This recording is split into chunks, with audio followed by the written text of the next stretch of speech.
Ngcobo Party President Jacob Zuma and his leadership collective this afternoon holds a news conference on their organisational matters and the future trajectory of the entity in South African politics. And this address today comes exactly a week since former EFF Deputy President Floyd Shivambu resigned and defected to the MK party with immediate effect. Newzroom Afrika's Ziyanda Ngcobo is in Sandton, where this briefing is set to take place. What an interesting week in politics, Ziyanda.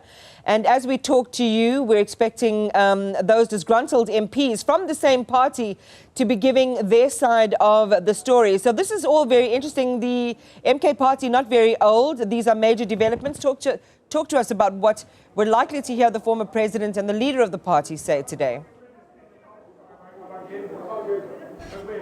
Well, Iman, indeed, it's been quite the week, isn't it, where we saw Floyd Shivambu defecting to the MK party, and we've seen even how this has affected the EFF by implication. And today we expect to see Floyd Shivambu alongside former President Jacob Zuma. Perhaps there's an announcement that will be made, since we've heard that he might be taking up the position of Secretary General in the Ngcobo party, but that's yet to be confirmed, because things are always fluid in the organization. And in fact, as you speak about those expelled members, there are those people who were removed from the MK party's parliamentary list, seemingly to pave the way for the likes of people possibly such as Floyd Shivambu and any other leaders who are likely and look set to join the party, including Mzwanele Manyi, who also resigned as an EFF MP to join the Ngcobo party. And so while that matter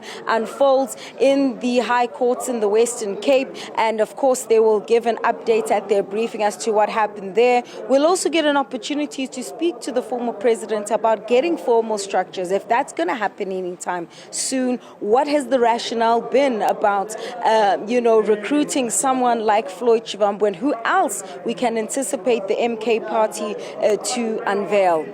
It's so interesting again, Ziyanda, that we're having these, or the party's having these issues very, very early in its formation. And you kind of think of, parties like Ngcobo, for example, which had a, great start. There was great public support at the beginning. And in a sense, there were these sort of, I want to call them cannibalistic politics that took place that began to hollow out the center from that party.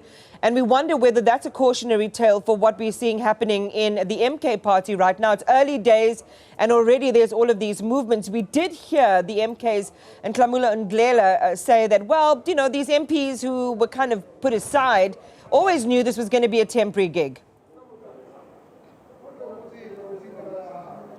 Essentially, yes. They according to the MK party, always knew that they were there temporarily while the party still organizes itself. It seems that there's a push now to put in more formal structures, but certainly, the lack of structure has assisted in terms on their side to get rid of people at a whim, essentially, whether you're talking about the internal organizational dynamics, or even when you talk about with lists going to parliament, the organization has chopped and changed at a whim. While if you speak to MK people, they say that's okay because they are still rooting out what they say are spies or people who've been sent to come and destroy the organization from within. And this is something we've even seen being said in MK party statements. But also there has been, on the other side of things, Iman, a call to actually have a conference, especially ahead of the 2026 local government elections. There needs to be clear reporting lines, and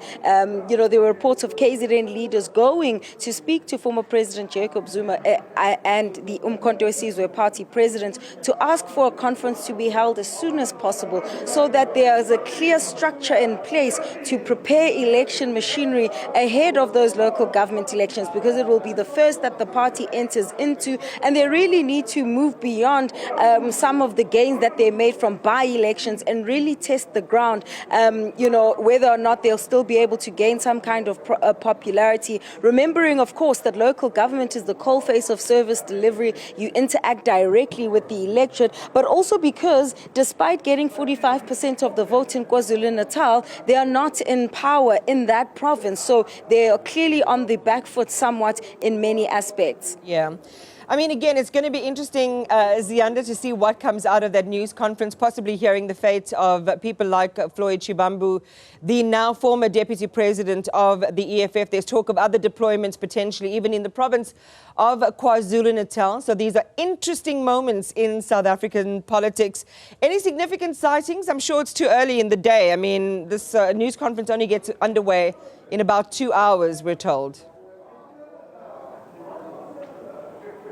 Yeah, well, Iman, let me just quickly step out of shots. There have been some MK party members who are out here, but it's mainly been the recognizable faces that I know to be dealing with protocol and issues of organizing behind the scenes, but not necessarily any notable faces as you have put it. And as you've mentioned, the briefing is expected to get way at 12 noon today. Ziyanda Ngcobo, thank you very much. She'll keep us front and center as we prepare to hear from the MK leader, Jacob Zuma. Let's take